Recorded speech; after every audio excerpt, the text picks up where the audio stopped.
안녕하세요. 이번 영상은 달력을 만들어 볼 건데요. 제가 예전에 엑셀을 처음 공부할 때 많은 도움을 받았던 책이 있는데요. 그 책의 저자분께서 유튜브 채널을 운영하고 계신데 며칠 전에 달력을 만드는 영상을 제작하셨더라고요. 그래서 저도 구글 스프레드시트에서 달력을 한번 만들어 볼까 합니다. 우선 달력을 만들기 전에요. 엑셀에서는 날짜가 숫자의 개념으로 활용되는데요. 구분을 위해서 여기 G열에 1을 같이 입력하고요. 여기 1을 입력해 보겠습니다. 그러면 엑셀에서는 숫자 1이 1900년 1월 1일로 인식이 되고 이날부터 하루가 갈 때마다 숫자 1만큼 증가해서 이렇게 날짜가 이루어지게 되어 있습니다. 그럼 오늘은 1900년 1월 1일부터 시작해서 몇 번째 되는 날짜에 해당될까요? 오늘은 1월 15일인데요. 이 값이 어떤 숫자에 해당하는지 확인해 보겠습니다. 서식을 일반으로 선택하게 되면 44,941이 나오네요. 1900년 1월 1일부터 시작해서 44,941일이 지난 날짜라는 것을 알 수가 있는데요. 이렇게 엑셀에서는 숫자를 날짜로 활용하고 있다는 것은 저도 예전부터 알고 있었고요. 많은 분들도 엑셀을 조금 공부하셨다면 한 번쯤은 들어보셨을 법한 이야기인데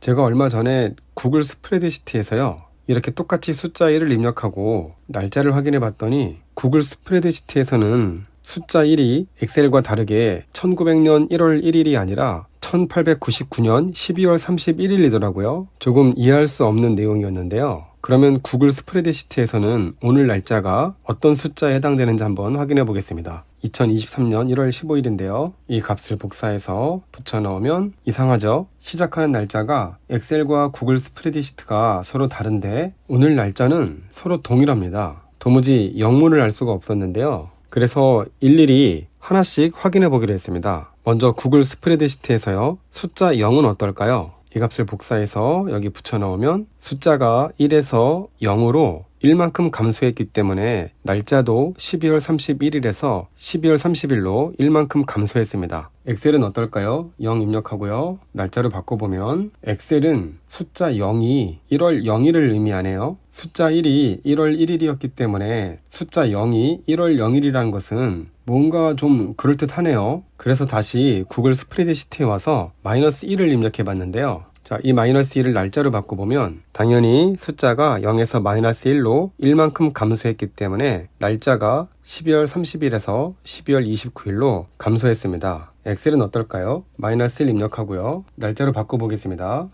엑셀은 -1에 해당하는 날짜가 없습니다. 이건 자릿수 문제는 아닌 것 같고요. 원래 없나 봅니다. 그래서 일단 엑셀과 구글 스프레드시트가 시작 지점이 서로 다르다는 것을 알게 되었고요. 그 다음 계속해서 날짜를 확인해 보겠습니다. 지금 어디까지 확인했냐면 1900년 2월 28일인데요. 왠지 느낌상 이 다음에 어떤 차이점이 나타날 것 같지 않으신가요? 엑셀 먼저 가보겠습니다. 다음 날로 가보면 숫자는 59에서 60으로 1만큼 증가했고요. 날짜가 2월 28일에서 2월 29일로 바뀌었네요. 아마 윤년이었나 보죠? 29일이 있는 거 보니까요. 이번엔 구글 스프레드시트에 와서 60일을 입력하고요. 이 60일을 날짜로 바꿔보겠습니다.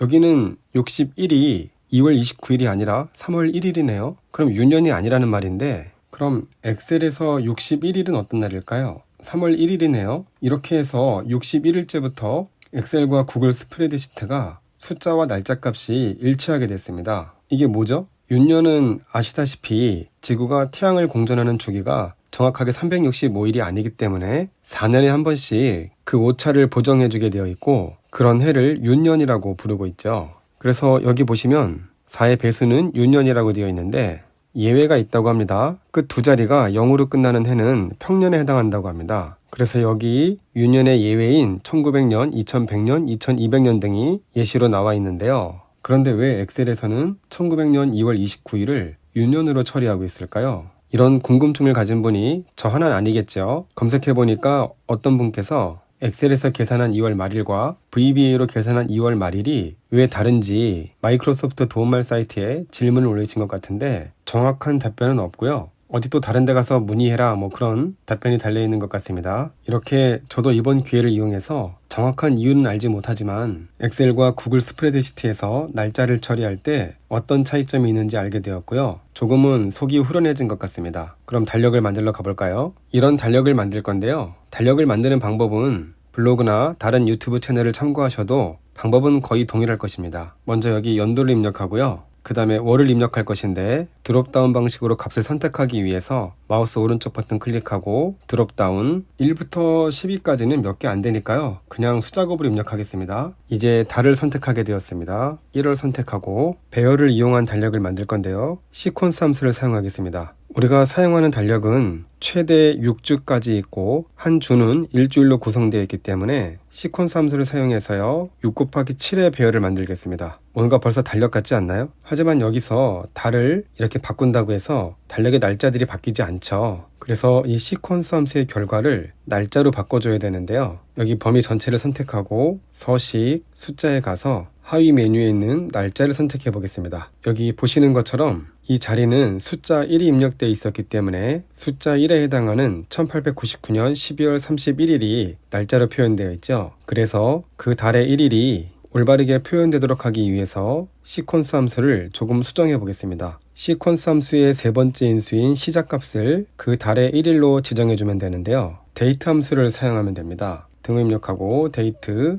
함수는 연도에 해당하는 숫자와 월과 일에 해당하는 숫자를 입력해주면 그 값을 날짜로 바꿔주는데요. 저도 엑셀을 처음 공부할 때는 도대체 이런 함수가 왜 존재하고 이런 걸 왜 쓰는지 도저히 이해할 수가 없었는데 시간이 가면서 지금은 이런 함수들이 있어서 참 다행이다라는 생각으로 사용하고 있습니다. 연도는 여기 입력되어 있죠. 월도 여기 입력되어 있고요. 일은 첫째 날을 구할 것이기 때문에 1을 입력하고 엔터. 첫째 날이 구해졌죠. 이제 여기서 달을 바꾸면 2월 1일로 바뀌었죠. 3으로 바꾸면 3월 1일로 바뀌었습니다. 그래서 여기 수식을 복사해서 시퀀스 함수에 세 번째 인수로 시작값을 지정해 주는 것이죠. 이렇게 하면 1월달이 1월 1일부터 시작하고요. 2월달도 2월 1일부터. 그런데 문제가 있죠. 매달 1일이 일요일부터 시작하고 있습니다. 7월 1일도 일요일, 8월 1일도 일요일. 첫 번째 문제였던 1일을 찾는 문제를 해결했는데 이번에는 그 달에 가장 처음에 오는 날짜를 찾아야겠네요. 이 자리에는 지금처럼 8월 1일이 올 수도 있겠지만 날짜에 따라서는 그 전달에 31일 혹은 30일 혹은 29일이 올 수도 있잖아요. 이번에는 weekday라는 함수를 사용할 것인데요. weekday 함수는 날짜의 요일에 따라서 특정한 값을 반환해 주는데요. weekday 함수를 사용해 보겠습니다. 등호 입력하고 weekday, 날짜는 여기 있는 1월 1일 선택하고요. 엔터 입력해 볼까요? 1이 나왔죠. 그리고 이 수식을 쭉 복사하겠습니다. 지금 보시는 것처럼 weekday 함수는 날짜에 해당하는 요일을 이렇게 숫자로 바꿔주는데요. 두 번째 인수를 생략하거나 1을 입력하면 일요일부터 1로 시작하는 값으로 반환해 주고요. 두 번째 인수에 2를 입력하게 되면 직접 입력해 볼까요? weekday 함수, 날짜 선택하고 두 번째 인수 2를 입력하겠습니다. 그리고 복사해 보면 weekday 함수에서 두 번째 인수를 2로 지정했을 때는 월요일을 1로 하는 값을 반환해 줍니다. 여기 두 번째는요, 일단 지워보고요. 지금 8월 달을 보고 있으니까 여기 날짜도 8월로 바꿔보겠습니다. 1월 1일이 일요일이라서 설명이 조금 곤란해서요. 8월 1일이 숫자 3인 것을 보니까 8월 1일은 화요일인 것 같습니다. 8월 1일 복사해서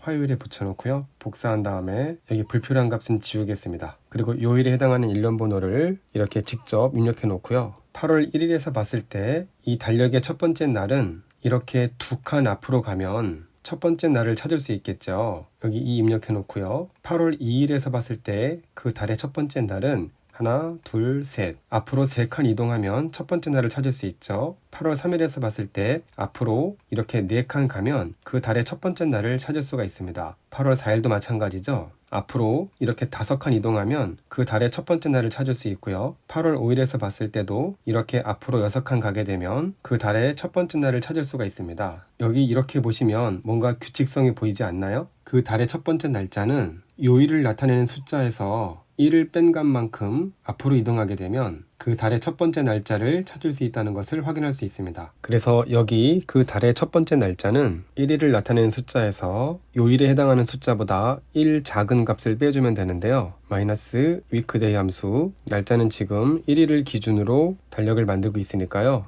연도, 월, 일일 이렇게 입력해주고 데이트 함수에 가로 닫고요. 위크데이 함수 가로 닫고 이 다음에 1을 더해주면 요일 값에 해당하는 숫자보다 1 작은 값을 빼준 결과와 동일한 값을 얻겠죠. 이제 다시 1월달부터 확인해 볼까요? 자, 1월 1일은 일요일부터 시작하고 있죠. 2월달 보면 2월 1일은 수요일부터 시작합니다. 그 다음 여기서 실제 2월달이 아닌 날짜들은 조금 흐리게 표현해 보겠습니다. 서식, 조건부 서식에 가서요. 지금 범위는 바르게 선택되어 있고요. 규칙에 가서 맞춤 수식을 선택합니다. 이달에 해당하는 값인지 아닌지 확인해야 되니까 month 함수를 적용하겠습니다. 먼저 확인해 볼까요? 등호 입력하고 month 함수 여기 범위 선택한 다음에 배열로 만들 것이기 때문에 Ctrl Shift Enter를 누르고 다시 한번 엔터. 그럼 이렇게 2월에 해당하지 않는 값들을 확인할 수가 있습니다. 조건부 서식에 가서요. 각 날짜에 월에 해당하는 값을 구할 것입니다. month 함수 사용하고요. 범위 중 첫 번째 값인 C18셀을 선택하고요. 이 값이 현재 달력에 월에 해당하는 값과 같지 않아야 하죠. 현재 월에 해당하는 값은 여기 D16셀에 입력되어 있기 때문에 D16을 입력해주면 되는데 이 값은 고정되어야 하기 때문에 절대참조로 입력하겠습니다. 그리고 배경은 하얀색으로 하고요. 글자는 회색으로 된 것 같습니다. 그리고 일요일은 빨간색으로 조건부 서식을 적용해 볼까요? 규칙은 마찬가지로 맞춤 수식으로 선택하고 수식은요. 일요일에 빨간색 서식을 적용할 것이기 때문에 일요일에 해당하는 값을 찾을 수 있는 위크데이 함수를 사용하겠습니다. 위크데이 서식을 적용할 범위의 첫 번째 셀인 C18셀 입력하고요. 가로 닫고 이 값이 1이면 일요일이 되겠죠. 마찬가지로 배경은 하얀색, 글자의 색상을 빨간색으로 하겠습니다. 완료. 그런데 지금 보니까 현재 달이 아닌 일요일들은 빨간색이 적용되어 있지 않습니다. 그래서 이 부분까지 조건부 서식을 적용하려면 새로운 규칙을 추가해야 되는데요. 마찬가지로 규칙은 맞춤 수식 선택하고 수식은요. 일요일에 해당하면서 2월이 아닌 값들을 선택하면 되기 때문에 두 가지 조건을 사용하기 위해서 AND 함수 사용하겠습니다. 우선 일요일을 선택해야 되기 때문에 weekday 함수 사용해서요. 마찬가지로 범위의 첫 번째 값인 C18셀 선택하고 이 값이 1이어야 일요일이죠. 그리고 2월달이 아니어야 하기 때문에 month 함수 사용해서요. 마찬가지로 범위의 첫 번째 값인 C18셀 선택하고 가로 닫고 이 값이 2월달이 아니면 되기 때문에 아까처럼 절대참조로 D16셀을 입력해주면 되겠고요. AND 함수에 가로 닫고 글자의 색상을 연한 빨간색으로 적용하겠습니다. 지금 달라진 점이 하나도 없어 보이는데요. 이 조건부 수식은 하나의 값에 여러 개의 규칙이 적용될 때 가장 위에 있는 규칙이 서식의 우선권을 가지게 됩니다. 그래서 방금 만든 이 조건부 수식을 이렇게 드래그해서요. 가장 위로 올리게 되면 연한 빨간색이 적용되었죠. 토요일도 적용해 볼까요? 규칙을 추가하고요. 규칙은 마찬가지로 맞춤 수식 선택하고 우선 토요일에 파란색을 적용해 보겠습니다. 위크데이 함수 사용해야겠죠. 범위의 첫 번째 값인 C18셀 선택하고 이 값이 7이면 되겠네요.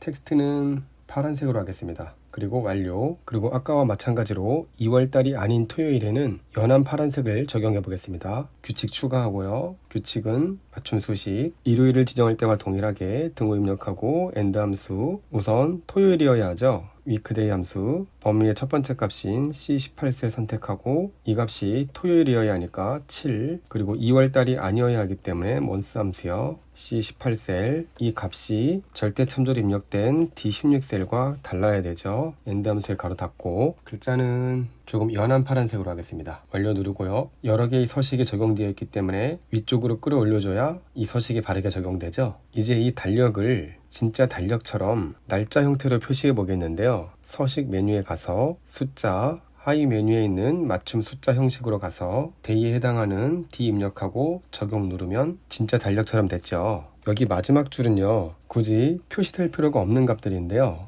이 값들은 어떻게 처리해야 될까요? 마찬가지로 조건부 서식을 활용해 보겠습니다. 이번에는 규칙을 어떻게 만들어줘야 될까요? 곰곰이 생각을 해보니까요. 그 달의 마지막 날짜가 여기 5주 차에 있는 경우 여기 6주 차에 입력되어 있는 값들이 보이지 않게 설정하면 될 것 같습니다. 그 달의 마지막 날을 구하는 방법은요. 몇 가지 방법이 있는데 months라고 해서요. end of month의 약자 같은데요. 이 end of month 함수는요. 첫 번째 인수에 날짜를 입력해 주고요. 연도, 월, 일은 아무 값이나 상관없습니다. 그리고 두 번째 인수에 숫자를 입력해 주면 입력된 날짜를 기준으로 그 숫자만큼 개월수가 경과한 그 달의 마지막 날짜를 구해 줍니다. 이런 특징을 이용해서 영어를 입력하게 되면 0개월이 지난 후에 말일을 구해주기 때문에 결국은 입력된 날짜에 말일을 구해주게 됩니다. 괄호 닫고 엔터. 2월 28일이 2월의 마지막 날이죠. 3월 볼까요? 3월 31일이 마지막 날이고요. 자, 여기 수식 복사해서요.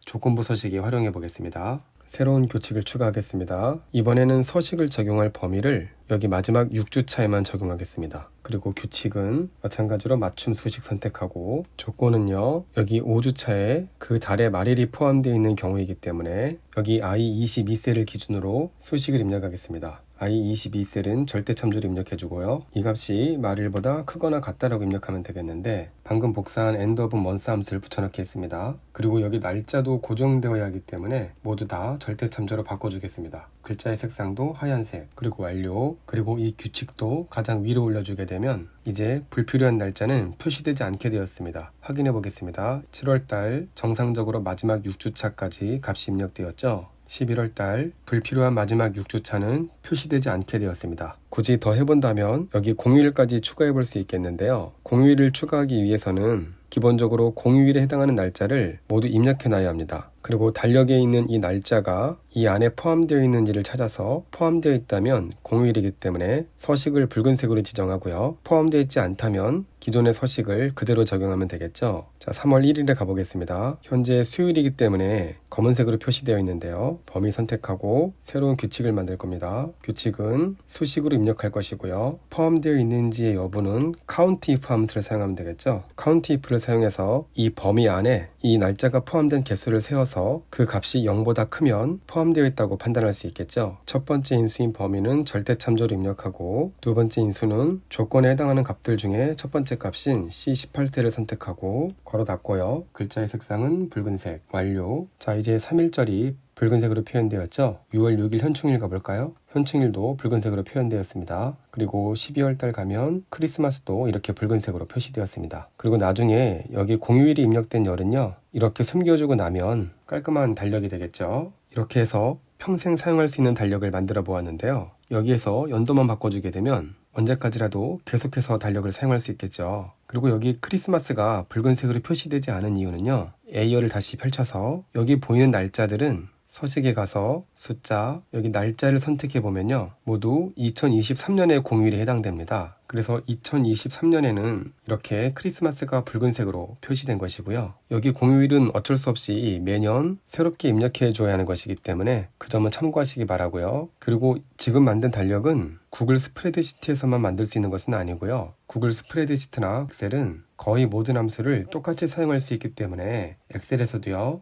여기 수식을 복사해서 붙여넣기 해보겠습니다. 엔터. 그리고 이건 이열 너비를 조금 넓게 해주면 동일한 결과가 나왔죠. 그리고 여기 날짜가 입력된 범위를 선택해서 홈 탭 글꼴의 확장 버튼을 클릭하면요. 표시 형식을 설정할 수 있는데 사용자 지정에 가서 마찬가지로 데이에 해당하는 T 입력해주고 확인 누르면 똑같은 달력을 만들 수 있습니다. 이렇게 해서 올해의 달력을 만들어 봤고요. 오늘 사용한 조건부 서식에 대해서 아직 익숙하지 않은 분들도 계실 텐데요. 조만간 이 조건부 서식에 대해서도 소개해 드리도록 하겠습니다. 모두 수고하셨고요. 다음 영상에서 뵙겠습니다.